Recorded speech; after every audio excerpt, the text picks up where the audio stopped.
സർവത്ര ഗോവിന്ദനാമ സങ്കീർത്തനം. ഗോവിന്ദ ഗോവിന്ദ. ദശകം 10. സൃഷ്ടിഭേദങ്ങൾ. വൈകുണ്ഠ വർദ്ധിതബലോദ ഭവത്പ്രസാദാത് അംബോജരോണിരസൃജത് കില ജീവദേഹാൻ സ്ഥാസ്തൂനി ഭൂരുഹമയാനി തദാ തിരശ്ശാം ജാതിർമനുഷ്യനിവഹാനഭി ദേവഭേദാൻ മിഥ്യാഗ്രഹാസ്മി മതിരാകവികോപഭീതിഃ അജ്ഞാനവൃത്തിമിതി പഞ്ചവിധാം സസൃഷ്ട്വാ ഉദ്ധാമതാമസപദാർത്ഥവിധാനധൂനഃ തേനേ ത്വദീയചരണസ്മരണം വിശുദ്ധൈ താവത് സസർജ മനസാ സനകം സനന്ദം ഭൂയഃ സനാതനമുനിം ച സനത്കുമാരം തേ സൃഷ്ടികർമ്മണി ദ്യുതേന നിയുജ്യമാനാഃ ത്വത്പാദഭക്തിരസികാ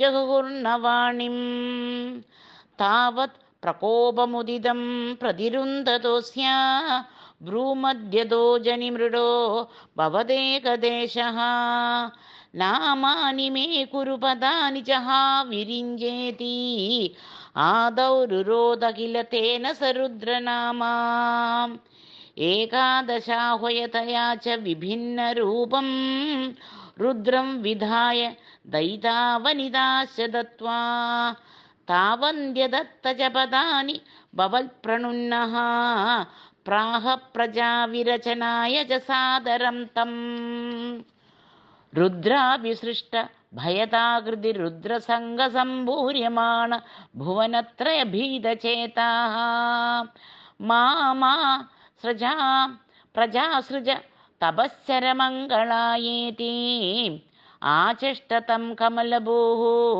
ഭവതീരിതാത്മാ തസ്യാദ സർഗരഥികസ്യ മരീചിരത്രിഃ തത്രാംഗിരാകൃതുമുനിഃ പുലഃ പുലസ്ത്യഃ അംഗാദജായത ബൃഹുശ്ച വസിഷ്ഠദക്ഷോ ശ്രീനാരദശ്ച ഭഗവാൻ ഭവദംഘ്രിദാസഃ ധർമാദികാനഭിസൃജന്നത കർദമം ച വാണിം വിധായ വിധിരംഗജ സങ്കുലോഭൂത് ത്വദ്ബോധിതൈ സനകദക്ഷമുഖൈസ്തനൂജൈ ഉദ്ബോധിതസ്യ വിരരാമാത്തമോ വിമുഞ്ജൻ വേദാൻ പുരാണനിവഹാനഭി സർവവിദ്യാഃ കുർവൻ നിജാനനഗണാശ്ചതുരാനനോऽസൗ പുത്രേഷു തേഷു വിനിധായ സർഗവൃദ്ധിം അപ്രാപ്നുവൻസ്തവ പദാംബുജം ആശ്രിതോഭൂത് ജാനൻ ഉപായമത ദേഹമജോ വിഭജ്യ സ്ത്രീപുംസഭാവം അപജന്മതു തദ്വധൂഭ്യാം താഭ്യാം ച മാനുഷകുലാനി വിവർധയംസ്ത്വം ഗോവിന്ദ മാരുതപുരേശ നിരുന്ധിരോഗാൻ. സർവത്ര ഗോവിന്ദനാമ സങ്കീർത്തനം. ഗോവിന്ദ ഗോവിന്ദ.